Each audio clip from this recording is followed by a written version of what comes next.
Uh, we all have a voice in our head. It is a constant narrator for our lives. Sometimes this voice helps us.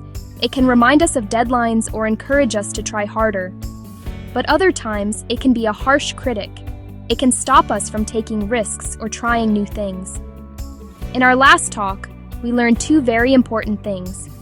The first is that we cannot control every single thought that pops into our minds. The brain is a thought-generating machine. The second is that we can change our relationship with that voice. We can choose which thoughts we listen to and which ones we let go of. To do this, we talked about 4 foundational keys. The first key is to listen without judgment. Notice the thought without immediately believing it or getting angry. The second key is to stop and tune in. A small pause to create space between thought and reaction. The third key is to identify the core story.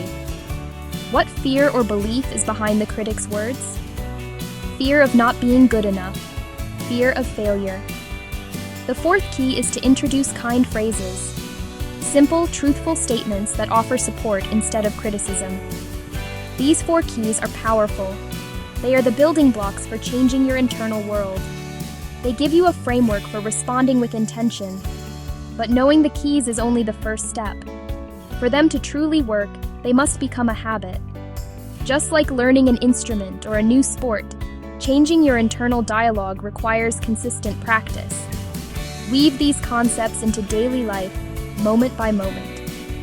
Repetition is where real transformation happens. Today, we will build on those keys. We will explore why practice is crucial for changing your brain. Then we will dive into 3 practical, simple tools you can use every day, designed to be used in short bursts in the middle of your busy life. You don't need hours, just a willingness to practice in small moments. Turn your inner critic into your most supportive and wisest coach. Make a choice, then practice that choice. Why does habit matter so much when it comes to our thoughts? The answer lies in how our brains are wired. Your brain is not a fixed, unchanging organ. It is constantly adapting and reshaping itself. Experiences, actions, most importantly, your thoughts. Every time you think a thought or perform an action, a specific neural pathway in your brain fires up. Think of it like walking through a field of tall grass. The first time you walk a certain way, you leave a faint trail. The more you walk that same path, the more defined and clear it becomes. This process has a scientific name, myelination. Myelin is a fatty substance that wraps around your nerve cells, like insulation on a wire. The more a pathway is used, the more myelin it gets. This insulation makes the signal travel faster and more efficiently.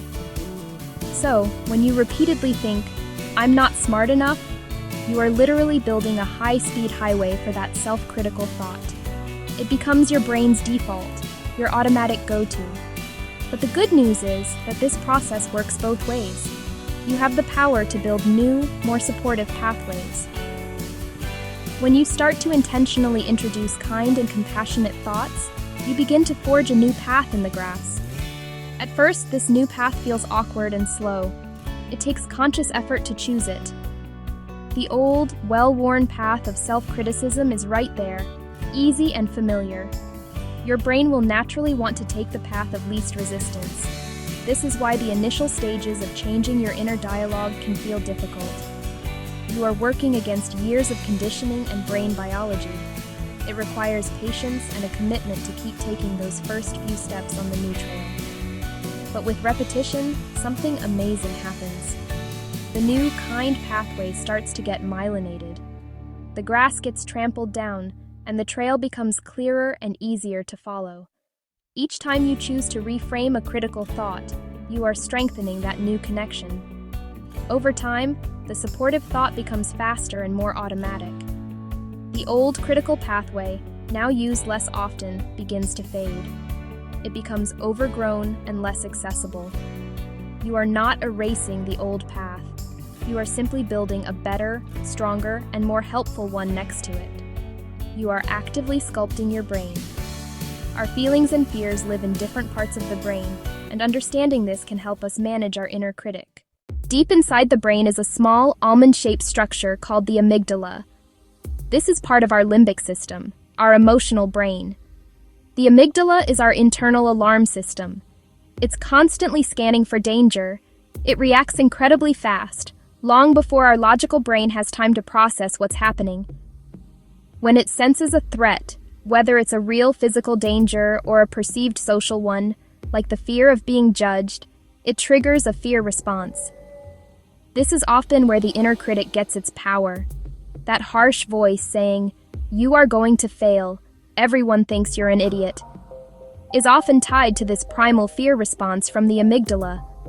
The voice feels urgent, loud, and incredibly real because it is linked to our survival instincts. It's trying to protect us by keeping us small and safe. On the other hand, the front part of our brain houses the prefrontal cortex. This is our thinking, reasoning, planning center. It is the part of the brain that allows us to reflect, to see the bigger picture, and to practice self-compassion. It operates more slowly and deliberately than the amygdala. The work of turning your critic into a coach is essentially the work of strengthening the connection between your prefrontal cortex and your amygdala. When you pause and introduce a kind phrase, you are activating your prefrontal cortex. You are consciously choosing to engage your more evolved, thoughtful brain to soothe the reactive, fearful brain. Over time, with consistent practice, the prefrontal cortex gets better and stronger at calming the amygdala down. It learns to say, "Hey, I hear you're scared, but we are not actually in danger. We can handle this." This builds emotional resilience. This change does not require long, intense sessions of meditation or therapy. The most profound shifts happen in what we can call micro-moments. A micro-moment is a tiny, intentional pause you create in your day. It can be the single deep breath you take before answering a stressful email. It can be the 10 seconds you wait in your car before walking into your house after work. It can be the brief moment of reflection before you reply to a friend's text. These small, seemingly insignificant breaks are the training ground where new habits are forged. They are the opportunities to build that new, supportive path in your brain. So, how do we make this supportive voice stick in our daily lives? The key is consistent practice, using simple tools that can fit into any schedule. Here is the first one, and it is incredibly powerful. It is called the reframe loop. It is a simple, 3-step process for responding directly to the inner critic the moment it appears. The goal is to create a fast, automatic response that short-circuits the negative spiral and replaces it with a more constructive and compassionate one. This tool is designed to be used in the heat of the moment, right after you make a mistake or feel that sting of self-judgment. The first step in the loop is to simply notice the critic's voice and then immediately offer a kind truth. For example, your inner critic might say, "You totally messed up that presentation." Your immediate reframe could be, "It wasn't my best work, and I learned something valuable from the experience." The reframe isn't about pretending the mistake didn't happen. It's about acknowledging the reality of the situation with honesty and kindness. Keep it short, simple, and believable. This first reply is the crucial act of interruption. It stops the critic from gaining momentum and taking over the narrative. The second step is acceptance. This might sound like, "It's okay that I'm not perfect. Everyone makes mistakes sometimes." This step is about normalizing the experience of being human. It takes the shame out of the equation. Your critic wants you to believe that your mistake is a unique and terrible flaw. The acceptance step reminds you that imperfection is a universal part of the human experience. It connects you to others instead of isolating you. This is a powerful antidote to the shame that often fuels the inner critic. It helps to soften the emotional blow. The final step in the loop is encouragement. This is where you pivot toward the future. I will prepare differently next time. I have the capacity to grow from this. This step transforms the moment from a judgment into a learning opportunity. It moves your brain from a place of fear and paralysis to a place of agency and growth. By practicing this critic reframe and courage loop, you are actively rewiring your thought patterns. The more you do it, for big things and small things, the more it will become your natural, default response. The second tool is a visualization exercise called the Compassionate Companion. Sometimes it's hard to find kind words for ourselves because our inner critic is so familiar and ingrained. This exercise outsources kindness to a character you create. It makes the compassionate voice feel distinct, real, and accessible, especially when you're overwhelmed or stuck in self-criticism. This companion can be anyone you imagine: a wise and gentle coach, a loving grandparent, a loyal old friend, a spiritual guide. The key: they embody unconditional support. Start by taking a minute to picture them. Use your senses to make them vivid. What does their face look like? Are there laugh lines around their eyes? How do they stand or sit? Do they have a calm, steady posture? Most importantly, what does their voice sound like? Is their tone warm, grounding, gentle? Imagine being in their presence. Do you feel safe, seen, accepted as you are? Build this character until they feel familiar and comforting. Here's how to use them practically. When your inner critic flares up: "You're so lazy. You'll never get it right." Pause. Breathe. Close your eyes if you can, and invite your compassionate companion in. Imagine them beside you. Ask them for their perspective. What would they say? Let them speak. Maybe a simple, steady line: "This is a hard moment, but you are strong." Be gentle with yourself. Practice proactively. Spend 1 minute each morning connecting with your companion. Close your eyes and ask for one piece of advice or a kind phrase to carry. This morning ritual makes their voice more available when you need it. Over time, their voice integrates with your own. It becomes an internal resource, making self-kindness easier. The final tool is a simple but profound exercise called the Internal Dialogue Audit, or a thought log. You cannot change a pattern until you are aware of it.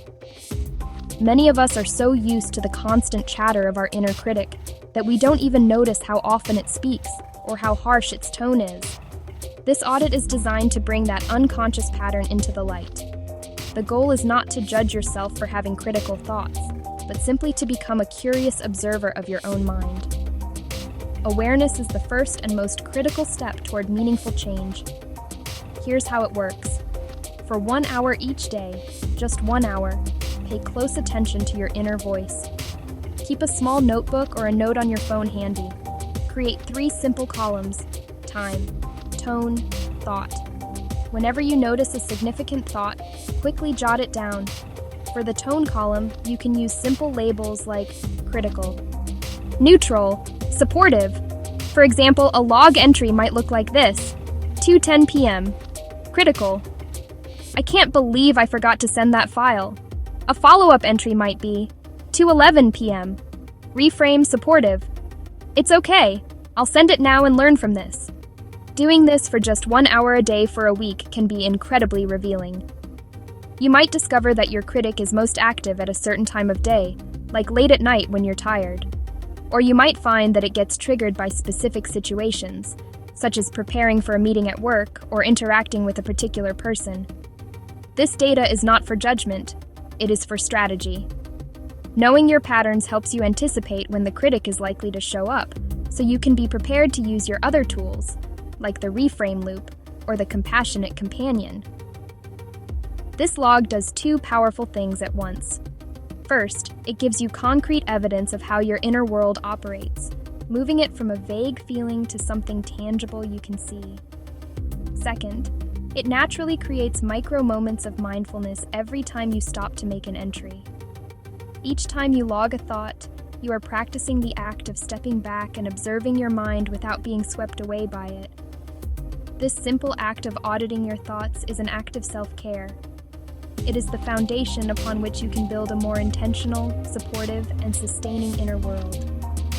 You are the narrator of your life. Choose a story that helps you grow. In our previous session, we explored the groundbreaking confirmation from neuroscience. We can't control every thought, but we can profoundly change our relationship with that inner voice. We established the 4 foundational keys: listen without judgment, stop and tune in, identify the core narrative, and introduce kind phrases.